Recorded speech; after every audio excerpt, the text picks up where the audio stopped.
Hi guys, how are you? Queridos amigos professores, estou aqui com meu amigo Tony Monteiro mais uma vez, episode 3. Então assim, se você não viu os outros episódios, volta lá, tem muita coisa legal que ele compartilhou com a gente para você poder, se aproveitar desse conhecimento também. E hoje nós vamos falar sobre Problem-Based Learning, PBL. PBL.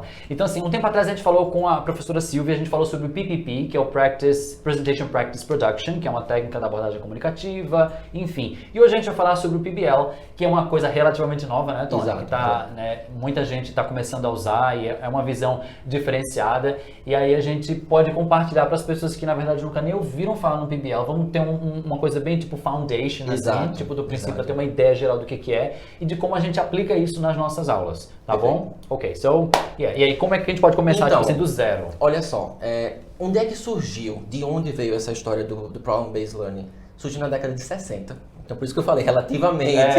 Que vem, na verdade, um pouco depois da abordagem comunicativa e foi basicamente na mesma... Foi um desenrolar, é verdade. Entendeu?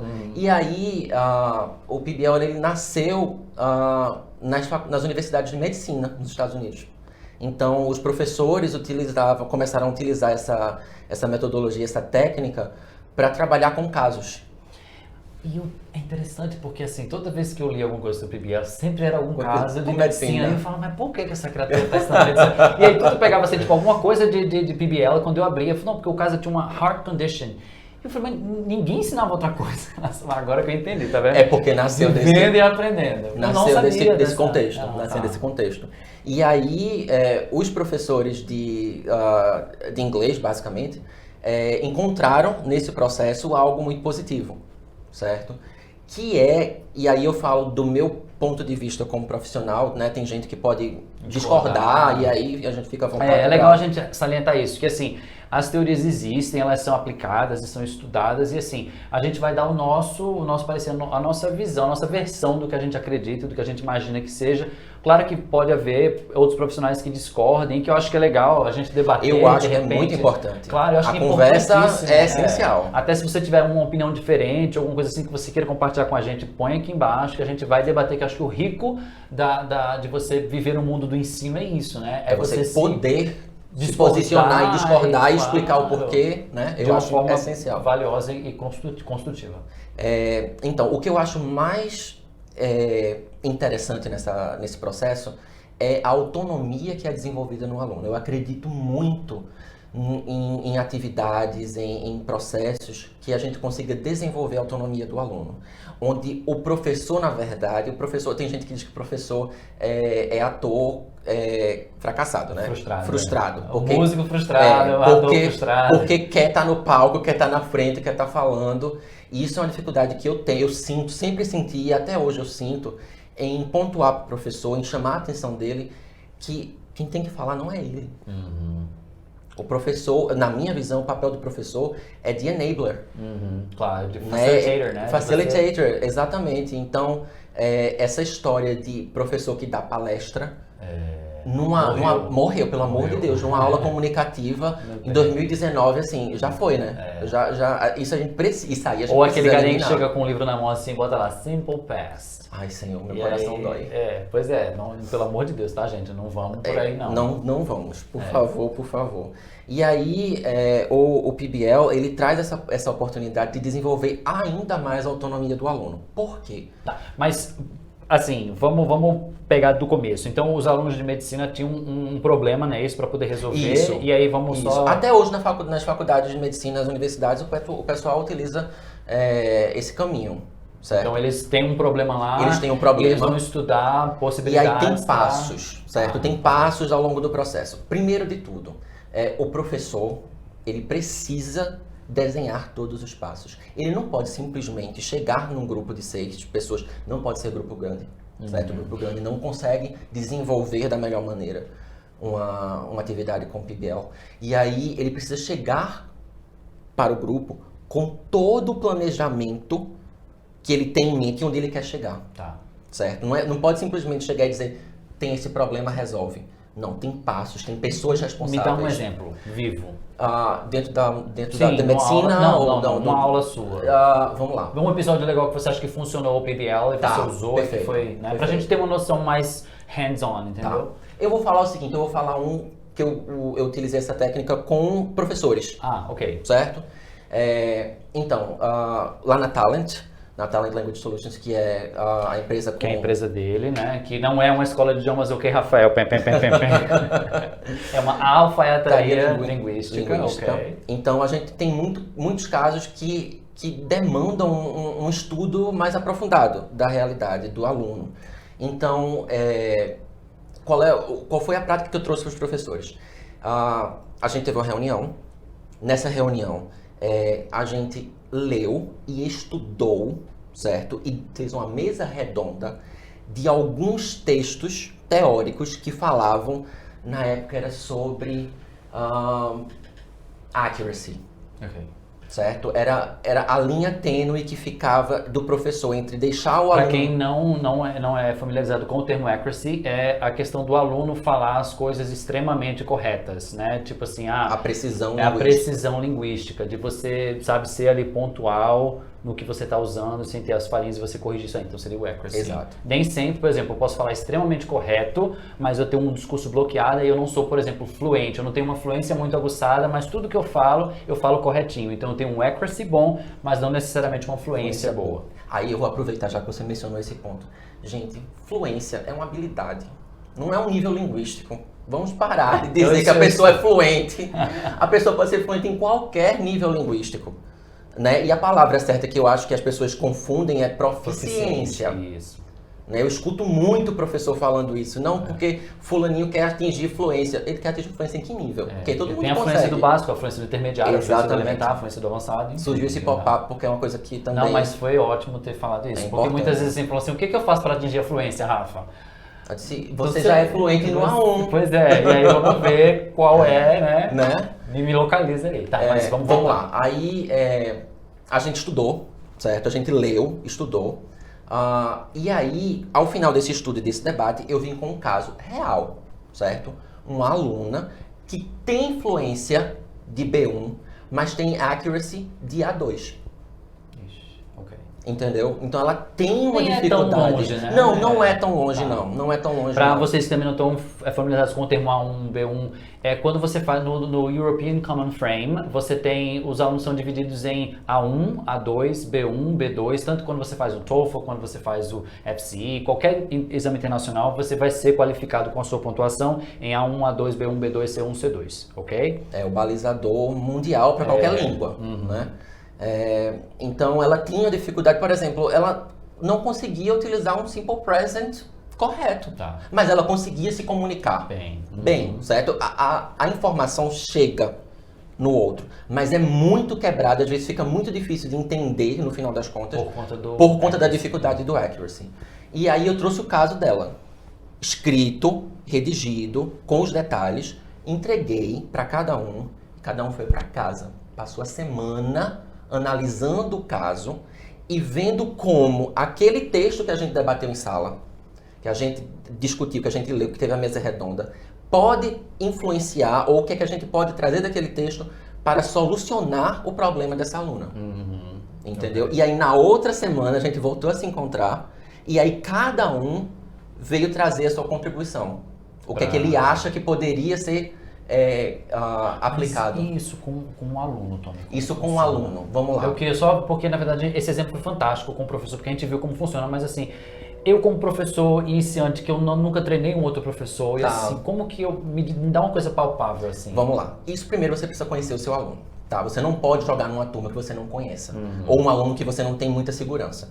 Isso é um dos pontos negativos, digamos assim, do PBL, porque você precisa ter certeza das características do estilo cognitivo do seu aluno. Se ele consegue te entregar isso.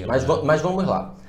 A gente sabe que quando a gente está, sei lá, no A2, o aluno ele vai ver um present perfect da vida. Certo? Porém, quando ele está no B1, ele vai ver novamente. Com alguns acréscimos, né? Mas ele vai ver.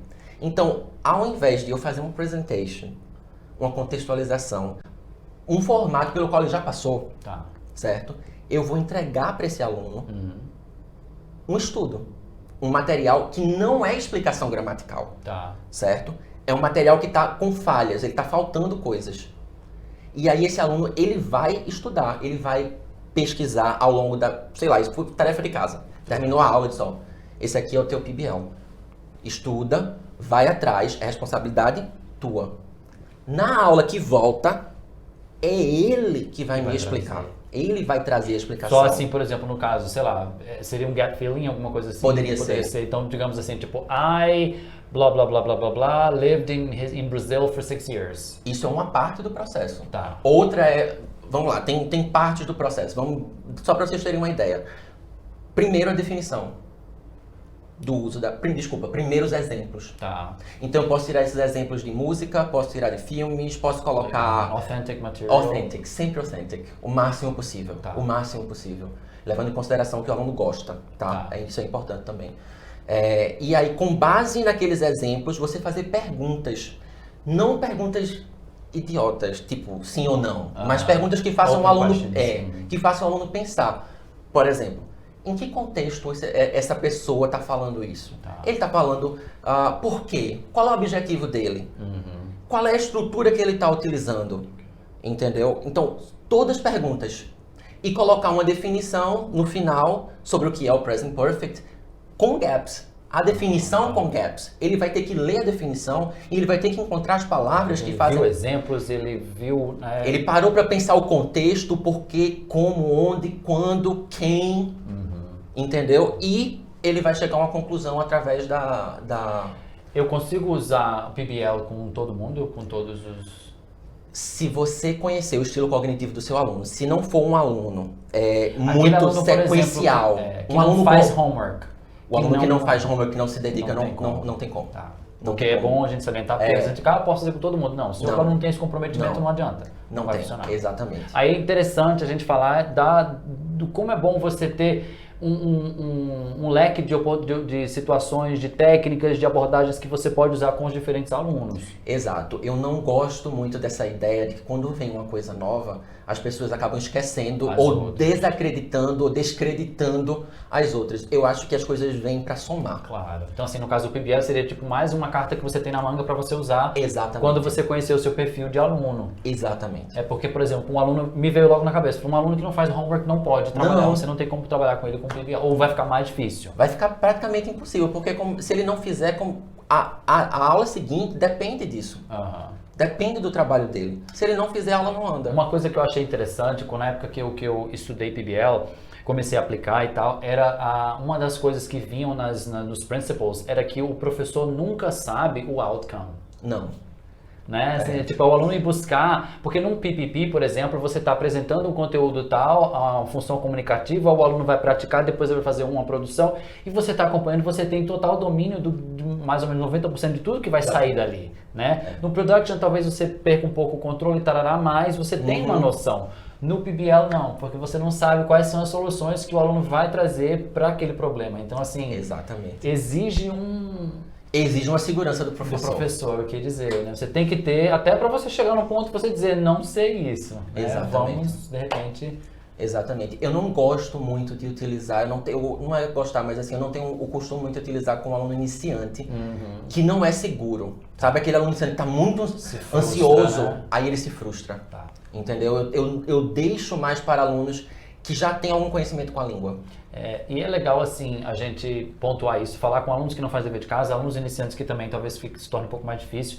E assim, claro, aqui é um bate-papo, você não vai, aqui não é uma aula sobre PBL, e aí você, claro, isso aqui é para despertar o seu interesse, a vontade de conhecer mais, para ir buscar na rede, buscar informações e técnicas e exemplos mais sobre o PBL para poder ajudar na sua prática enquanto professor. Exatamente. Né? Eu acho que aulas de Professional English também ganham muito, sabe, com esse formato. Quem trabalha com Business English, trabalhar com Case Study, sabe? Eu acho que aquele English for Specific Purposes também é muito, né? Exatamente. Acho que o PBL encaixa perfeitamente. Encaixa muito. É onde mais encaixa, Quando eu ensinava na Federal daqui, a gente tinha um curso que era escrita acadêmica, que eu fazia, que eu ministrava, e a gente usava muito PBL, porque aí eu tinha grupos de tipo odontologia, grupos de química, e aí eu falava, meu Deus, então eu tenho que trabalhar com PBL, porque senão... E assim, eu não tinha o menor domínio do que ia sair. Porque imagina, eram doutores, pós-doutores, professores e tudo trabalhando com temas e áreas que eu não dominava, né? Mas assim, que eu estava ali como facilitador. Sim. E era fabuloso, assim, a minha experiência com PBL na universidade foi fantástica. Eu vou ser bem sincero, eu adoro. Aham. Eu não uso, aquela coisa, né? Tem que ter a parcimônia, tem que ter o controle para saber o que é que você está usando na hora que você precisa e o seu objetivo com aquilo. Mas quando tem um momento que eu digo, isso aqui cabe um PBL, eu adoro. Aham. Porque eu pelo menos sinto que eu tô um pouco sem controle e eu acho instigante, sabe? Dá uma instigação no professor, eita, o que é que vai sair disso daqui? É verdade. Entendeu? Uau, a gente fez o papo ficou tão produtivo, tão bom que a gente nem deu o switch para o inglês, mas não tem problema porque a informação está sendo passada. Eu espero que tenha despertado em vocês esse interessezinho, né, por buscar o PBL. E buscar outras técnicas, tem aprender tantas sempre. outras. Claro, acho que é muito importante, né? Eu acho que a aula fica muito rica quando você tem a capacidade de trazer técnicas ou metodologias diferentes numa aula só. Claro. Você acaba privilegiando cada estilo cognitivo presente na sua E dos alunos. você assim, os alunos, eles não sabem de todas essas teorias, mas eles notam que o professor tem muita segurança ao passear em técnicas, porque eles notam a sua presença na sala de aula e falam, nossa, mas ele é... Eles notam. Uau. Ok, bom, espero que vocês tenham gostado. Eu adorei, Tony, muitíssimo obrigado mais uma vez. Assim, é muita informação legal para a gente poder compartilhar. E, gente, vamos estudar mais. Teachers, vamos se dedicar, vamos começar a buscar mais conhecimentos para a gente, né, elevar o nível do nosso profissionalismo. Ok? Thank you so much. Thank you too. Bye.